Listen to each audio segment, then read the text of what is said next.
And now from our studios in downtown Winnipeg, it's time for 107 Live. And this morning on 107 Live, very happy to have in the studio with me a keyboard player, Mike Manny, who is going to be performing for us. Good morning, Mike. Good morning. All right, so what do you got for us? We're going to chat in a few minutes, but we're going to hear some music first. For sure. Well, this is let's see if everybody recognizes this one. A little Muppets theme. It sounds All right, so strange, little Muppets but theme. How about that? All right, take it away.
There you have Mike Manny on the keyboards. A little bit of Muppets. I didn't know the Muppets. I know knew they were cool. Oh yeah, bring you they're closer pretty to the cool, mic, actually. but I didn't realize that they were so swinging anyway. Oh yes, swinging jazz in the morning. How about that? All right. Well, Mike Manny is he's here on 107 Live. He's fairly new to Winnipeg, I guess you could say. He moved here in 2009.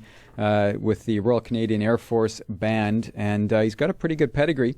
He studied at Humber College with people like he mentioned off air. He mentioned to me Hilario Duran, one of my favorite jazz pianists, Humber College.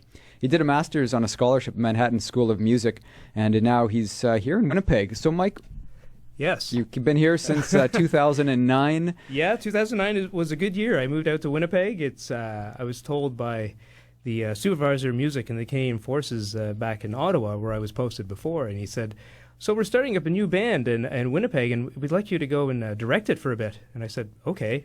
But Winnipeg? Really? What are we going to do in Winnipeg?" So we're going to play some rock and roll, some pop, some funk, and some jazz. So I said, all right, let's do it with the military. Why not? Yeah. So tell me about your background in music. You've been, you went to Humber College in Toronto. Yeah. You're from the Toronto area, born in Toronto. Born and raised in Toronto. Yeah. I started music at an early age, at about 5, 6-ish, I guess. I don't really remember now. It was an early Saturday morning trek over to the music school, and would start classically training, and also learn some percussion and drum set when I was younger.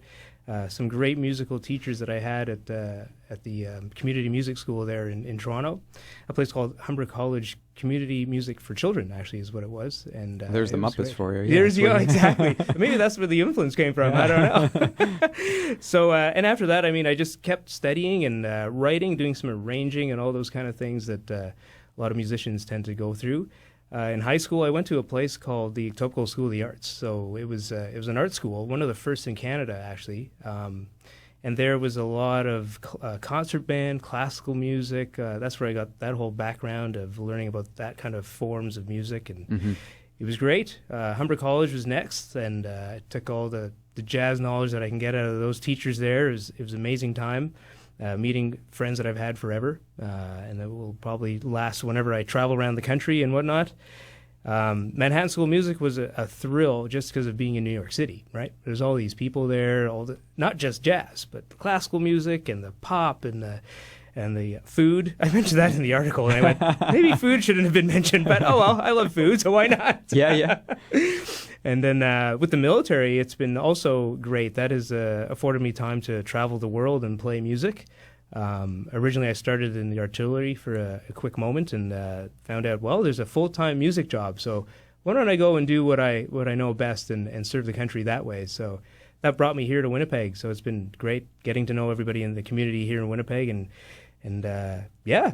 So there you go. It's a bit of the history for me. So when you moved to Winnipeg, how did you find the music scene, I say, compared to New York and Toronto? I mean, there's a pretty good jazz scene here. Yes. There's a pretty good jazz scene here. How did you meet people first of all, and how did you find the scene here? The scene here is quite amazing, actually, in the central part of the country, to be honest, because everybody thinks of Toronto and Montreal and New York, and those are, for sure, they're all great places. What as Steve Kirby says, we're the jazz capital of Canada. Exactly. I love that quote. That's amazing, right? So I found that some people knew I was coming. I guess I did some research about who was coming into town for the military and the forces and whatever else.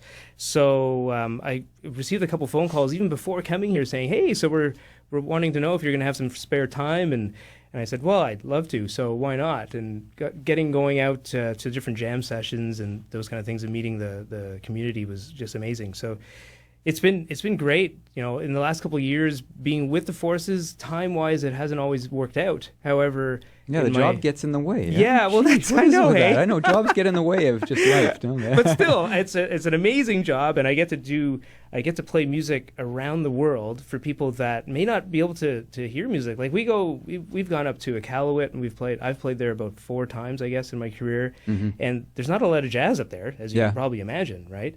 So the community there appreciates any kind of outside music or arts that come up there, and so that was one thing. I've played a couple different musical military tattoos in South Korea and those kind of things too. So it's just amazing, But jazz is my love, obviously. So whenever I get to do some more playing in town and get to meet some more people, I just fully just head on, just go do it and meet people and just. That's about it. So yeah. Sounds like a typical jazz guy. Jazz is his love. He's married. I think you're married, aren't you? I am married. No, but jazz is his love, right? Whoops. No. I'm just joking on that one. Of course. Yeah, I know what you mean. Well, my wife's also a musician too. She plays in the Winnipeg Police Pipe Band. She's okay. a tenor drummer with them, and so that helps. It's not her it's not her main gig, but that's what she does also. So it helps having a musical family, I guess. Yeah. Well, it's funny. I went and saw Marco, our friend Marco Castillo. Saw him play a year or so ago back at the Park Theater, and you were in his band, right? And I'd seen all the guys in the band many times, right? Of course. And I remember you were on keyboards then. That's the first time I'd seen you play, and I was like, where's this guy been hiding? He's practicing. I don't know. Yeah, maybe woodshedding somewhere. I don't know, but it was great to see you perform live, and I really loved your playing. And after the gig, I said, Marco, who is that guy on piano? He said, and Marco was that Mike Manny. He calls you Mike Manny. He's got the little accent. But anyway, I know you also like to infuse your music with a little bit of Latin stuff as well. Not this morning. It might be a little bit early. I need a little more percussion influence for this morning. Well, and I'm not going to tap away on that. Yeah. So what do you got lined up for us next? I think I'm going to play something more standard, I guess. There's a wonderful Gershwin tune that I've loved over the years. He wrote it back in 1930, a tune called Love Walked In, recorded by many folks. And so, I'll play a little bit of that, and we'll see how it goes. There we go. Mike Manny.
Hey, nice. A little bit of Gershwin.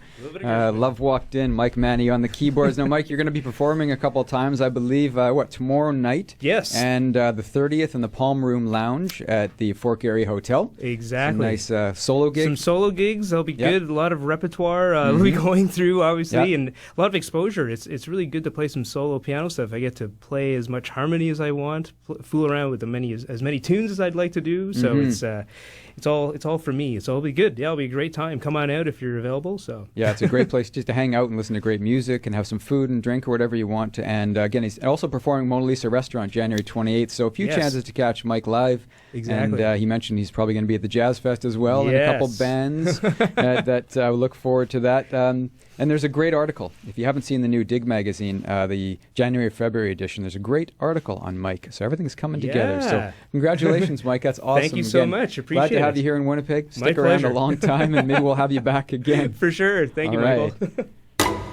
From our studios in downtown Winnipeg, you've been listening to 107 Live, Classic 107's intimate concert series, the soundtrack for your life.